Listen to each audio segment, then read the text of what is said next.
നമ്മുടെ ഈ പോളിംഗ് ബൂത്തിലൊക്കെ നല്ല തിരക്ക് അനുഭവപ്പെടുന്നുണ്ട്.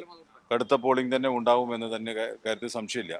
എന്നാലും അവിടെ ചില സ്ഥലങ്ങളിൽ വൈദ്യുതി പോയി കഴിഞ്ഞാൽ പകരം സംവിധാനം ഉണ്ടാക്കിയിട്ടില്ല എന്ന കാര്യത്തിൽ ഒരു ആ, ഒരു ചെറിയ തടസ്സമുണ്ട്. ഇപ്പോൾ ആ പ്രദേശത്ത് ജനലൊക്കെ അടച്ചിട്ട് ഇപ്പോൾ വോട്ടർമാർക്ക് പ്രായമുള്ള വോട്ടർമാർക്ക് അത് പ്രയാസമായി വരും. ഇപ്പോൾ അത് വൈദ്യുതി പോയി ഉടൻ വന്നു. പക്ഷെ എന്നാലും ആ, ആ, അതിന്റെ ഇടയ്ക്ക് വെച്ച് കുറച്ചൊരു 10 മിനിറ്റ് സമയം രണ്ട് മൂന്ന് വോട്ടർമാർ അത് വോട്ട് ചെയ്ത് പോകുമ്പോൾ അവിടെ അവർക്ക് വല്ല തടസ്സം വന്നിട്ടുണ്ടാവില്ലേ എന്നറിയില്ല. അപ്പൊ അത് പകരം സംവിധാനം അല്ലെങ്കിൽ ജനറേറ്റർ ഇല്ലെങ്കിൽ എമർജൻസിയും കൊണ്ടുവന്ന് വെക്കുന്ന ഒരു സൗകര്യങ്ങൾ ചെയ്യേണ്ടതായിരുന്നു. മാത്രമല്ല നമ്മൾ ഈ പുറത്തു നിൽക്കുന്ന പ്രവർത്തകരോടൊക്കെ ആശയവിനിമയം നടത്തി കാണും. ആദ്യഘട്ടത്തിൽ നല്ല രീതിയിൽ തന്നെ ഇടതുമുന്നണിയുടെ പ്രവർത്തകർ അല്ലെങ്കിൽ ഇടത് വോട്ടേഴ്സ് എത്തി എന്നൊരു ഒരു ധാരണയുണ്ടോ? അങ്ങനെ ഉണ്ട്. പരമാവധി നിശ്ചയിച്ച പോലെ അവർക്ക് പലരും സമയം പറഞ്ഞു വെച്ചിട്ടുണ്ട്.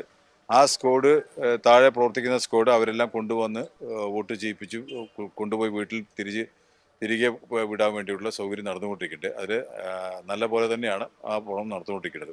ഈ തെരഞ്ഞെടുപ്പ് കമ്മീഷൻ നിശ്ചയിച്ച അകലമുണ്ടല്ലോ, ആ അകലത്തിന് അപ്പുറത്ത് പ്രവർത്തകർ നിൽപ്പുണ്ട്. അവരുടെ ഭാഗത്ത് വരുന്ന ഫീഡ്ബാക്ക് എന്താണ്? അതന്നെ പറഞ്ഞ് അവർ നിശ്ചയിച്ച സമയം ഓരോരുത്തരും വോട്ടർമാർ നിശ്ചയിച്ച സമയം അവരെ കൊണ്ടുവന്ന് അല്ലെങ്കിൽ അവരെ പോളിംഗ് ബൂത്തിൽ പ്രായമുള്ള ആളുകളൊക്കെ എത്തിക്കാനുള്ള സൗകര്യം ചെയ്യുന്നത് അത് അവരെ വോട്ടർമാർ ചെയ്തുകൊണ്ടിരിക്കുന്നുണ്ട്, പ്രവർത്തകർ ചെയ്തുകൊണ്ടിരിക്കുന്നുണ്ട്. വളരെ നന്ദി.